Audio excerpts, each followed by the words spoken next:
blocked your other accounts.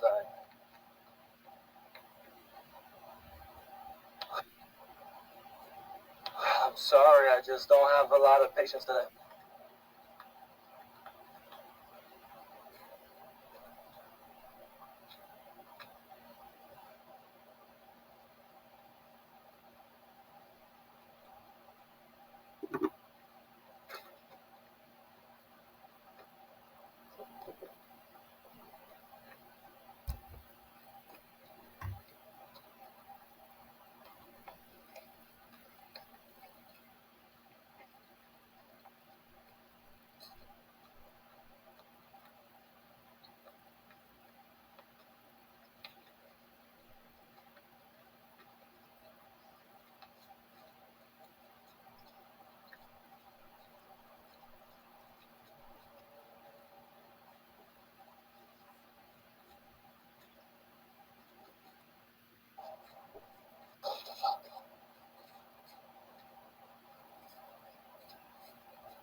What kind of good content can I do? I'm bored.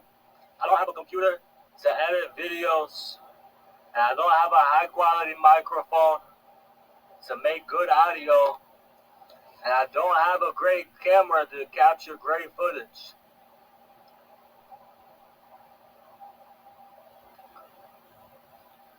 I'm trying to get about a half ounce for $40. I only need $7 more for a half ounce.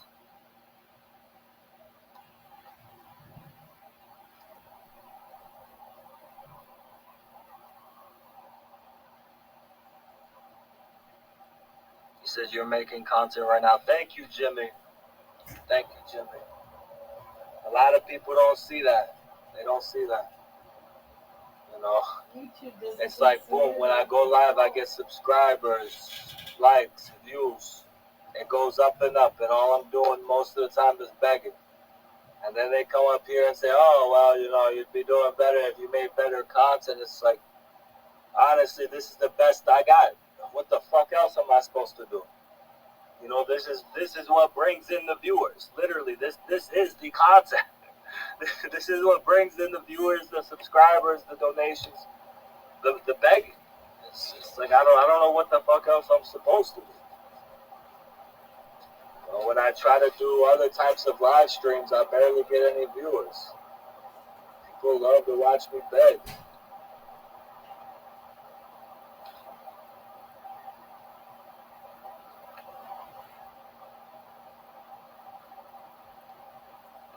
You know, they call me a one-track pony, right? I'm just a one-track pony.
Oh, Billy.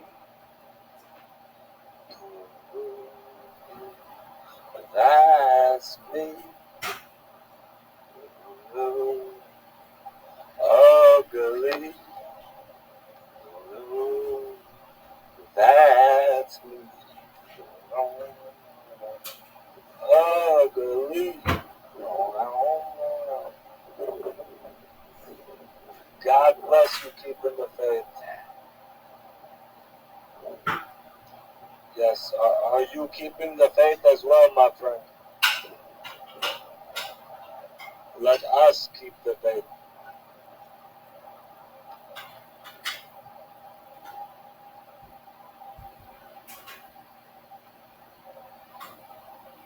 God bless you. Thank you for doing your part. Thank you for doing your part.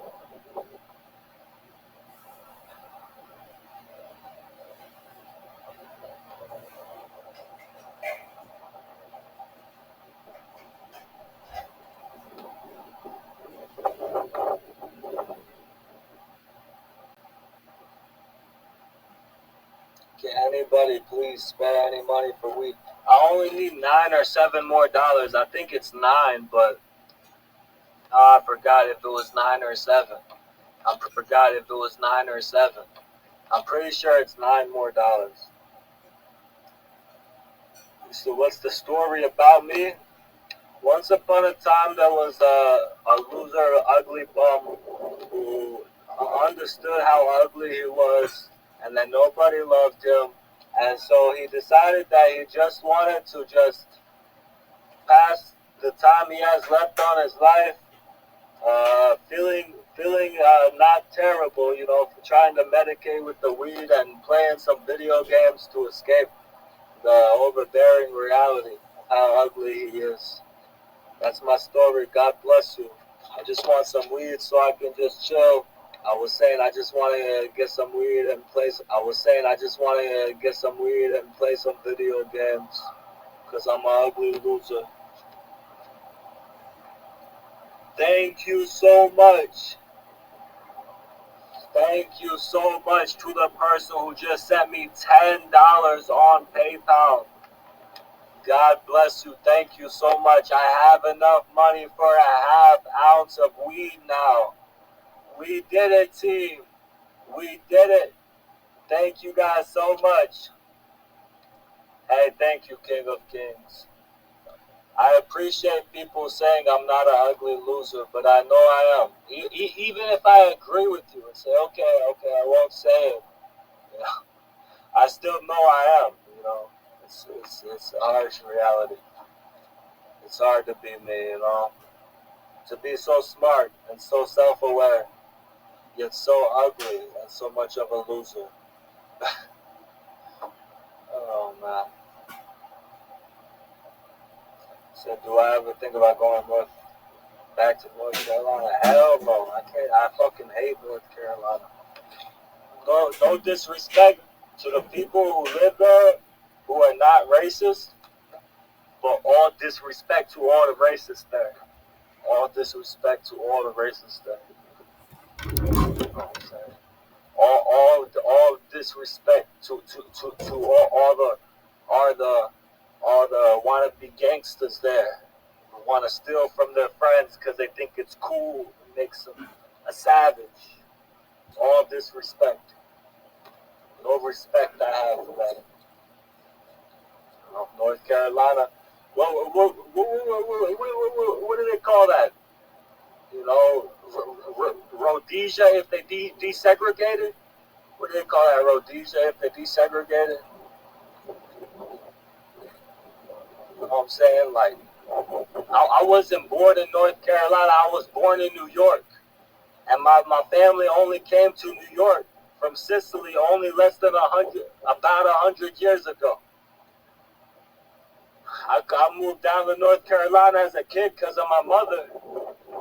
And fucking the people there, they're the descendants of the slave owners. A lot of people are descendants of slave owners and other people are descendants of slaves. You know? And they racist as hell. And they have 80 or 90% of black people in the jails, in the county jail, the prison, everywhere you go. While black people are only about 35% of the population. And they actually convince black people that live there that, oh, it's just black people who aren't acting right. Instead of the truth of systemic institutional racism that's affecting all of this shit. I fucking can't stand North Carolina. I never could. Never. Always hated it. But I went through a few years as a young adult where, because I thought they were so backwards and stupid and I hated them so much, the North Carolinians, I said, you know what, let me try to understand these people. Because I'm a loving man of God, a man of peace.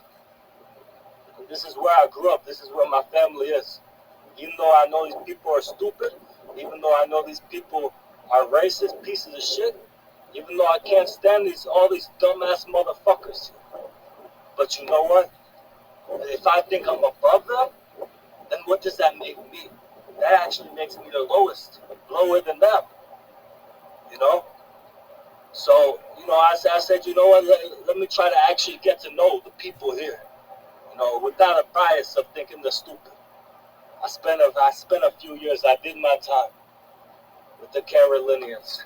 I spent a few years with the Carolinians. Can't take any more of that shit. You know? You see all the movies about how stupid people are on the South and the TV shows. It's true. Unfortunately, God bless them. God bless their hearts. You know?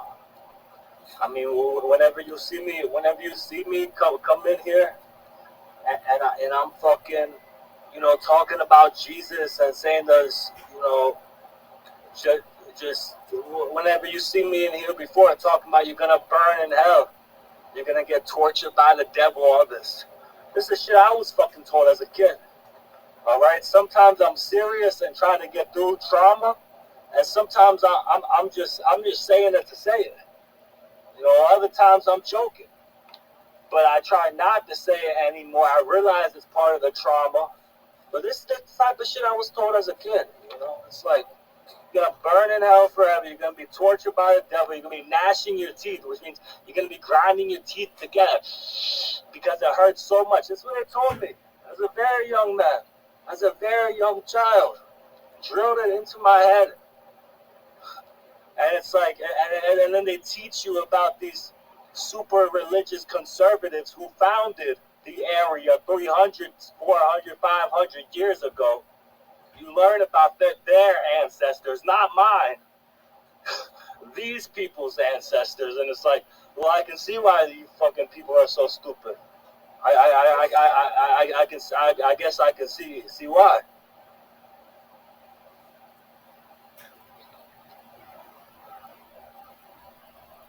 So what the fuck did NC do to me? They fucking raised my ass. They fucking traumatized me. You said NC hates you now. Well, good, man. Good. You know, because the thing is,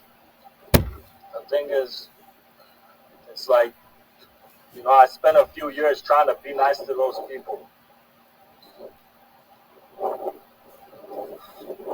You know, I spent a few years trying to understand those people and give those people the benefit of the doubt. Understanding how backwards they were. Understanding how much smarter than them that I was. What did it get me? In a worse off position. I swear to God. No.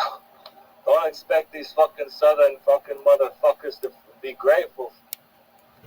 Just expect them to rob you the second you turn your head. That's what you want to expect when you go to North Carolina.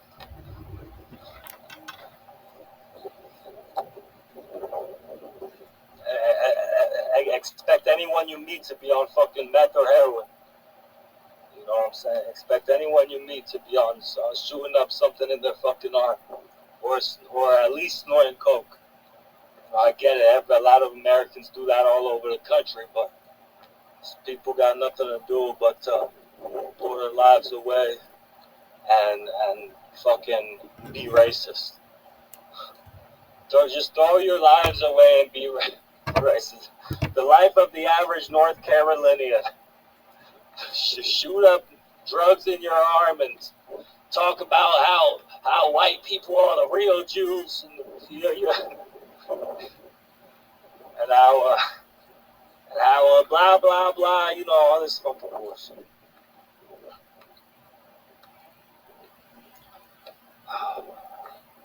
You know what?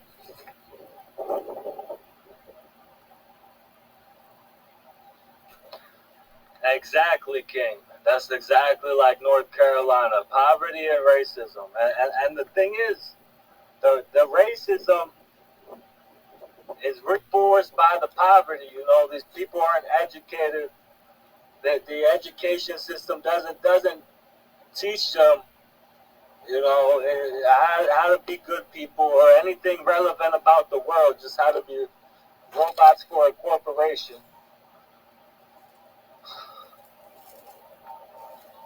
It's just, you know what? You know what? At the end of it all, I want to publicly apologize to the people of anyone who lives in North Carolina. All right, I don't think that all these negative things I had to say about people in North Carolina applies to every single person in North Carolina. But the overwhelming experience that I had in North Carolina every time I've been there, you know, and how much worse it got us. Like, at least when you're a kid, there's a little bit of innocence, you know. You don't know that fucking mama shooting up in the background. You know, you just think you're having a nice birthday party. But no, you fucking get older and it's like all your friends are fucking drug addicts or dying, getting shot, you know what I'm saying? Or fucking moving away somewhere else to get away from it all. You know, and it's like, it's my overwhelming amount of my experience was stuff like that, you know, and it's like, it's just, you know, I do admit I am a little prejudiced. If somebody tells me they're from North Carolina, I'm you know, until I get to know them better, then I'm gonna automatically assume that they might be racist. Number one, you know, even if they don't realize it, you know, and number two, there's probably a lot of indoctrination that they're under that they don't even realize they're under. You know, it's like talking to a completely different person from a completely different century, a completely different continent in a different century, than talking to somebody who's educated. You know what I'm saying? I literally, like, I'm not even joking. Like, it's literally like talking to someone from another century in another fucking continent. You know what I'm saying? It's completely different fucking worldview, head fucking everything. And it's depressing, and I believe that if I humbled myself and tried to educate these, you know, not smart people, maybe they would accept education. But you know, a few months ago I watched a video talking about, you know, I watched a lot of videos. I've studied a lot about, you know, Russia, the Russian Empire, before the Communist Revolution. And for many decades in the late 1800s, a lot of socialists and communists tried to go to the peasants in the country and to preach to them about socialism and collectivization and about overthrowing the Tsar. But these peasants were so indoctrinated that most of them thought that that was stupid and crazy talk. You know, that they couldn't even understand why they would even want to overthrow the Tsar. You know, it's like the Tsar is our great leader who guides humanity forth by the blessing of God. Why would we want to get rid of this man who is leading our nation by the hand of God? You know, and it's like this is the same fucking attitude that you have in the fucking Southeast United States. You know, and it's the fucking worldview and attitude that I was raised and indoctrinated to believe in, that I'm actually very proud of myself for breaking out of and not accepting. You know, I don't know all the factors that made me the person I am today, but I'm just happy that I got out of that fucking indoctrination. I'm just so glad that I'm a smart, educated Marxist-Leninist, even though most Marxist-Leninists and Marxists in general hate me or think I'm racist or think I'm fucking sexist or whatever, because I'm not perfect and You know, I never went to college and didn't, you know, grow up in these liberal cities. I grew up in a fucking place where they told me that if I don't acknowledge Jesus Christ 100% without a doubt in my heart as my Lord and Savior, then I'm going to burn forever in hell. And I'm going to be physically burning forever, and it never ends. They described it very vividly, so many times to me.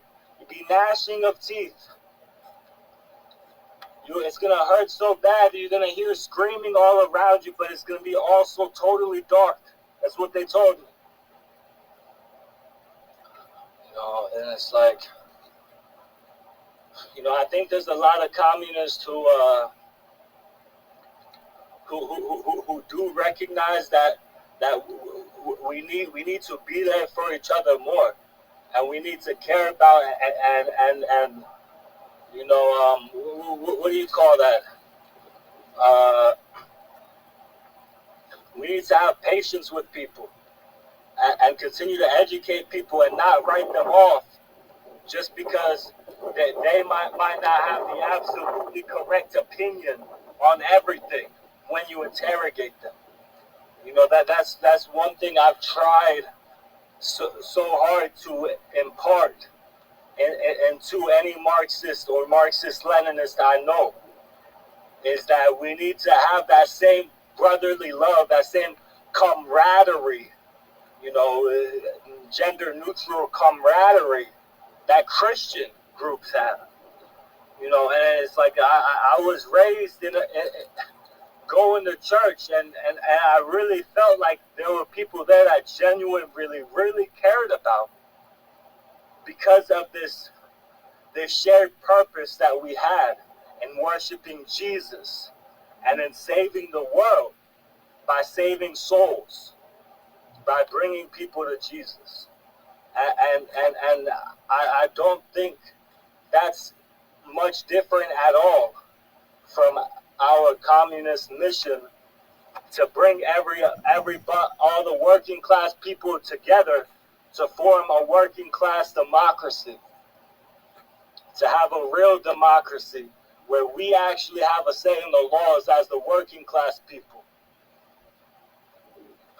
And I think if you know, it took me a while to, and I still constantly have to remind myself. It took me a while also to not judge people based on their reactionary views, you know, off gate. You know what I'm saying? Like off the jump. Someone's being a racist. Like if I just wrote off all the racist people, you know, and didn't believe that they could change and educate themselves and transcend that racism and be more class conscious, if I just immediately just dismissed all the people that have ever been racist around me, there goes almost everybody in North Carolina I ever fucking knew. I swear to fucking God, there goes every fucking white male in North Carolina that I fucking knew. There goes all those people. You know, and that's why I say I can't stand it over there. It's like you can't fucking go to work. You can't fucking walk to the bus stop. You can't go anywhere without being around a fucking racist white person. And it's fucking infuriating, you know? But at the same time,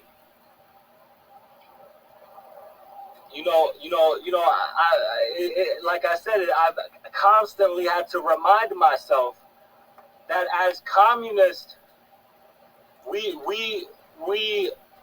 want to empower the working class, you know, and we want to educate the working class. So even if this working class person is a racist,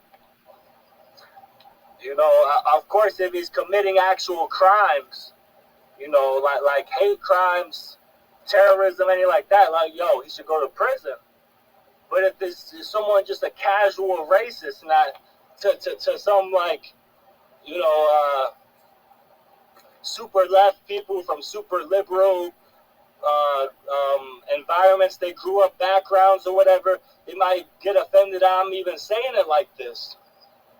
But it's like the cat, and that's just how it is. Where I grew up in North Carolina, most people are casual racist. You know, it's like they just are just plain blank racist. They're not trying to do nothing about it. They just believe that people are different, you know. And, you know, of course it's wrong, but that person can be re-educated. That person can learn that they're wrong about that. That person can transcend that racism or that sexism, or that's a big thing over there too. You know, and if we write off everybody who's racist or sexist, regardless of their class, regardless if they're homeless and suffering, a working class person who works every day to feed his family, and he's racist against black people, or he's sexist against women. You know, it's the system that has made him this way.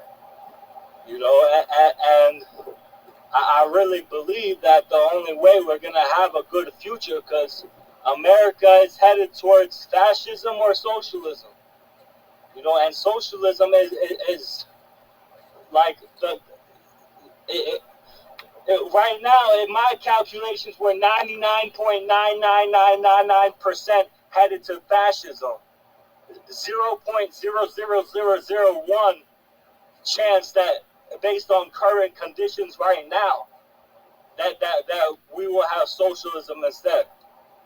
And it's like, you know, I was raised a Christian, and I felt the power of love, and I felt that people actually cared about me, you know, and no matter, you know, if I made a mistake or not, no matter if I was incorrect in what I initially thought or not, they still loved me and cared about me. And that's what I think we need for the communist movement in the United States.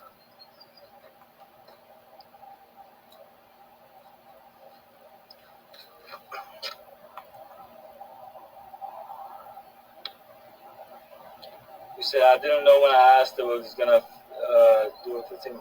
What did you originally ask? I can't remember. I'm curious now.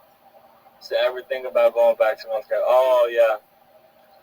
Yeah, well, you get what you get, and you don't get upset, huh? You know, it's the thing is that I have a lot to say. I'm a very smart and educated man. I have a lot of wisdom to share. And if you're not here to receive that wisdom, then you can fuck right off and get the fuck out of here. Okay? I don't give a fuck if you don't want to listen to me monologue for 15 minutes. That's the most important thing you could be doing right now. Actually, have you prayed today? Have you asked God? Because I guarantee He'll tell you this is the best thing you could be doing is listening to me right now.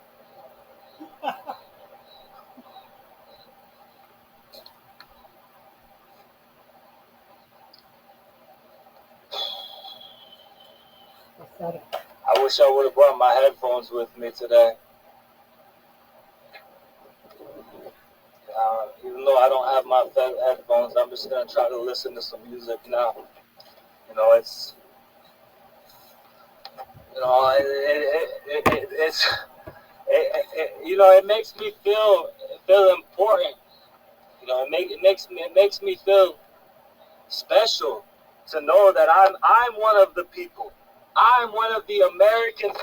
I'm one of the Americans born in America, born around a bunch of racist Christian nationalists, and who told me that if I didn't always have 100% faith in Jesus, that I would burn forever and be tortured by the devil forever.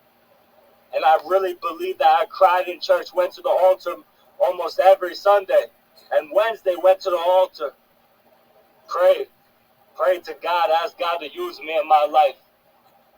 And I feel special in the fact